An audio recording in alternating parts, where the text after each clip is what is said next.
Hi, I'm Anne from the Mercer County Library, and today we're going to talk about poetry again, and the poet that I want to talk about is Robert Frost. He was born in San Francisco in 1874, where his father was a teacher and a journalist. His father died of tuberculosis when Frost was 11, and his mother decided to take him and his sister Janie back to New England and live with his paternal grandparents in Lawrence, Massachusetts. There he went to school and he met his future wife, Eleanor. They vied for academic achievement and they were both valedictorians of their high school year. They went on to college. He went to Dartmouth, but he only stayed there a few months. He was irritated with the academic requirements and he decided to go home and do some work. So he worked in a number of low-level jobs. Eleanor did not want to get married until she graduated, so they waited until she graduated. Then he went back to Harvard and worked for 2 years there. Because of ill health and because he needed to support his family, he then stopped. He was writing poetry the whole time, and he did farming and teaching, and he was known to be a rural poet at the time and later an American rural poet. Some of the poems he wrote, early poems, were about farm life in New Hampshire and Massachusetts. I'm going to read The Pasture, very short poem. I'm going out to clean the pasture spring. I'll only stop to rake the leaves away and wait to watch the water clear, I may. I shan't be gone long, you come too. I'm going out to fetch the little calf that's standing by the mother. It's so young. It totters when she licks it with her tongue. I shan't be gone long. You come too.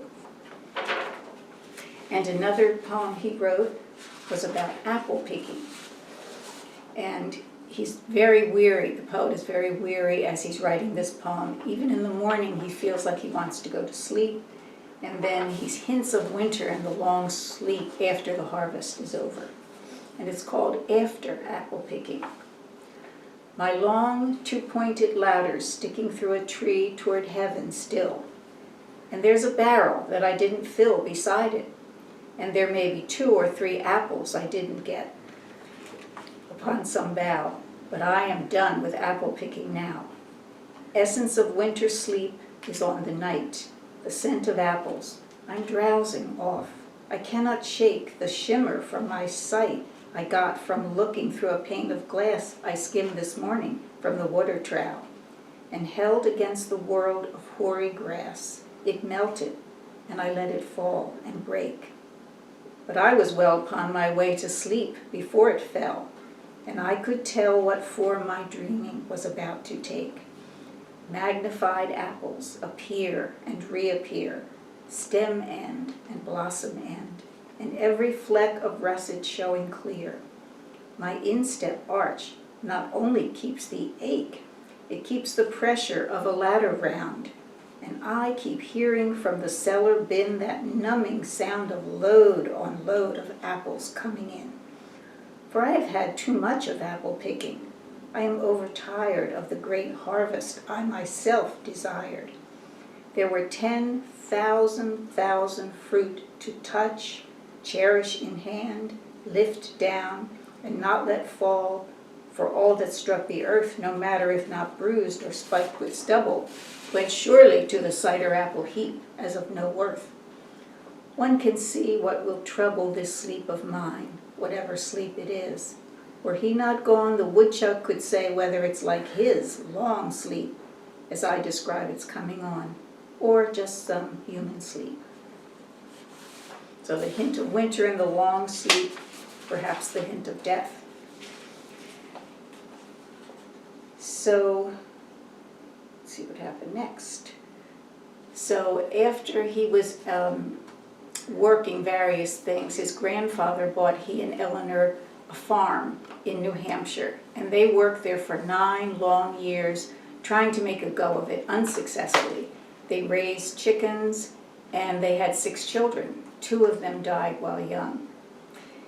And he decided after that time, his grandfather died, and he was legally entitled to the house, so they decided to sell the house and move to England, where he thought maybe there would be more of a public for his poems. He had written many poems, and he actually published one in a literary journal. And he took with him a whole sheaf of poems. And he went to Scotland first, and then England, and he did get a publisher, and his first book was published. It was called A Boy's Will, and received very well, and he got to know a number of poets. He wrote one of his most famous poems there, called The Road Not Taken. And he wrote it for a fellow poet, Edward Thomas.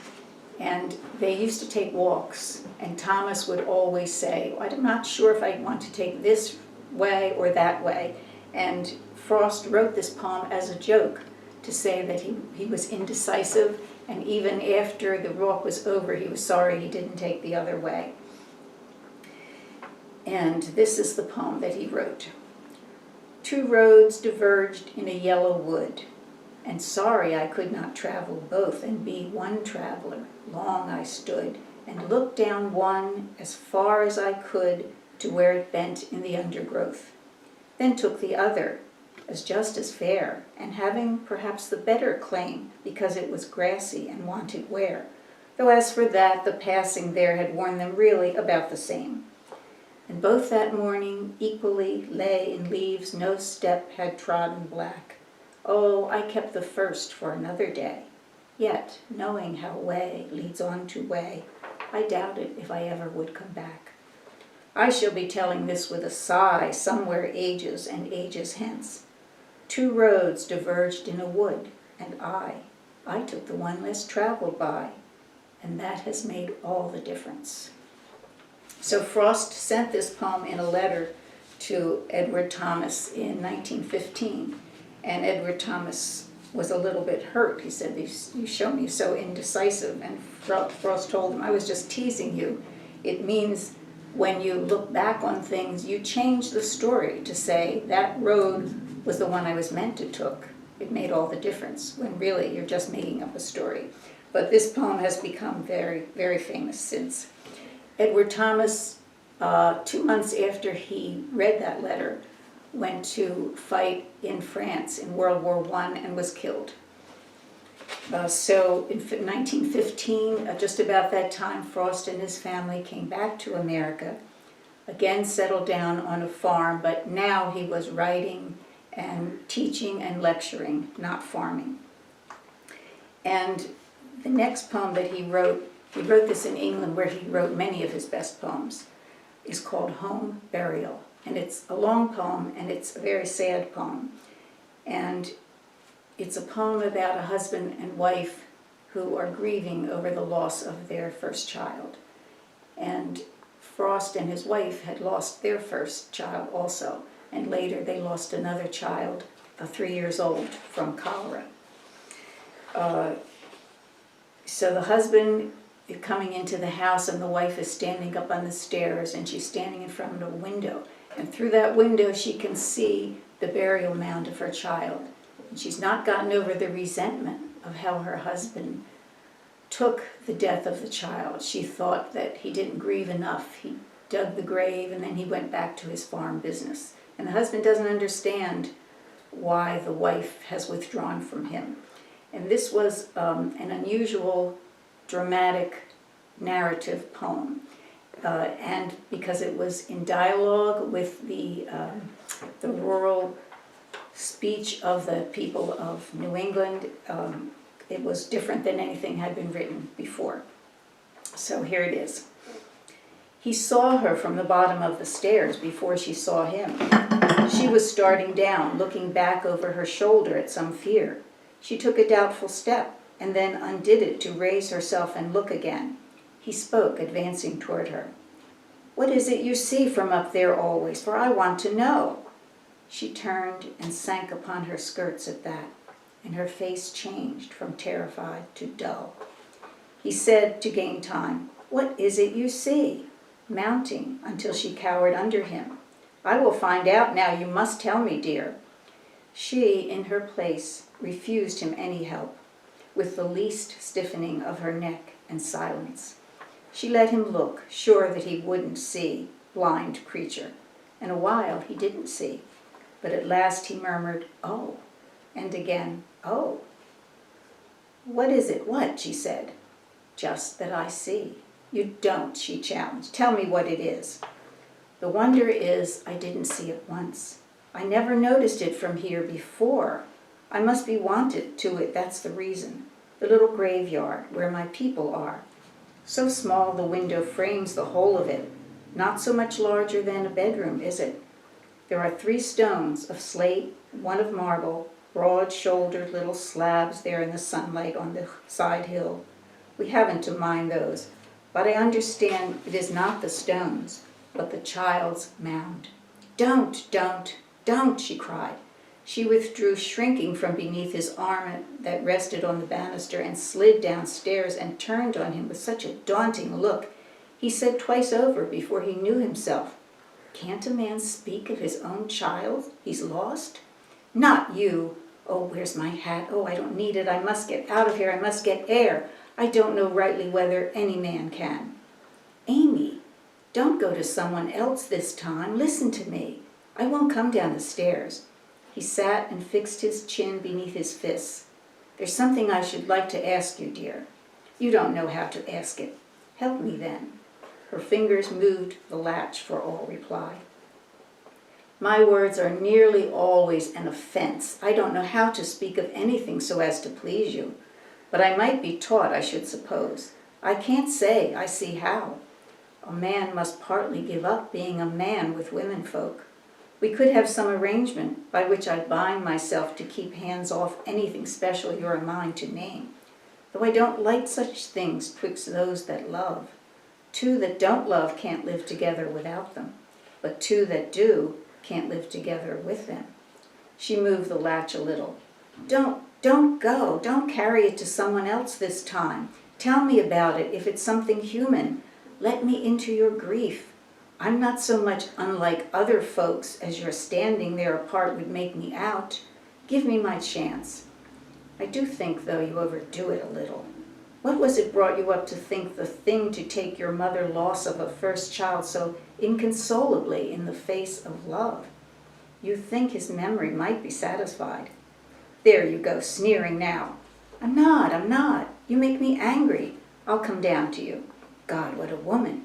And it's come to this. A man can't speak of his own child that's dead. You can't, because you don't know how to speak. If you had any feelings, you that dug with your own hand, how could you? His little grave. I saw you from that very window there, making the gravel leap and leap in air, leap up like that, and land so lightly and roll back down the mound beside the hole. I thought, who is that man? I don't know you. And I crept down the stairs and up the stairs to look again, and still your spade kept lifting. Then you came in. I heard your rumbling voice out in the kitchen, and I don't know why, but I went near to see with my own eyes. You could sit there with the stains on your shoes of the fresh earth from your own baby's grave and talk about your everyday concerns. You had stood the spade up against the wall outside there in the entry, for I saw it. I shall laugh, the worst laugh I ever laughed. I'm cursed, God, if I don't believe I'm cursed. I can repeat the very words you were saying. 3 foggy mornings and 1 rainy day will rot the best birch fence a man can build. Think of it. Talk like that at such a time. What had how long it takes a birch to rot to do with what was in the darkened parlor? You couldn't care. The nearest friends can go with anyone to death. Come so far short, they might as well not try to go at all. No, from the time when one is sick to death, one is alone, and he dies more alone. Friends make pretense of following to the grave, but before one is in it, their minds are turned and making the best of their way back to life and living people and things they understand. But the world's evil. I won't have grief, so if I can change it. Oh, I won't. There, you have said it all and you feel better. You won't go now. You're crying. Close the door. The heart's gone out of it. Why keep it up? Amy, there's someone coming down the road. You think the talk is all. I must go somewhere out of this house. How can I make you? If you do, she was opening the door wider. Where do you mean to go? First tell me that. I'll follow and bring you back by force. I will. So that's home burial, and maybe burial of a marriage as well as burial of a child. So this is the tragic failure of communication between husband and wife, and it's one of several poems that Frost wrote with this dialogue, and very successful. I'm going to end with a very short poem that's also well known, and it's called Fire and Ice. Some say the world will end in fire, some say in ice. From what I've tasted of desire, I hold with those who favor fire. But if it had to perish twice, I think I know enough of hate to know that for destruction, ice is also great and would suffice. So, Frost's wife Eleanor died in 1938, and 2 other of his children died before he died, and he lived a long time.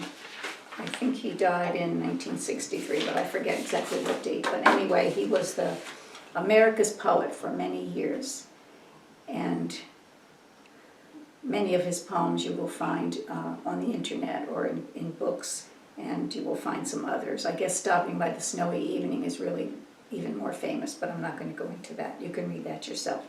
So thanks for listening to these poems.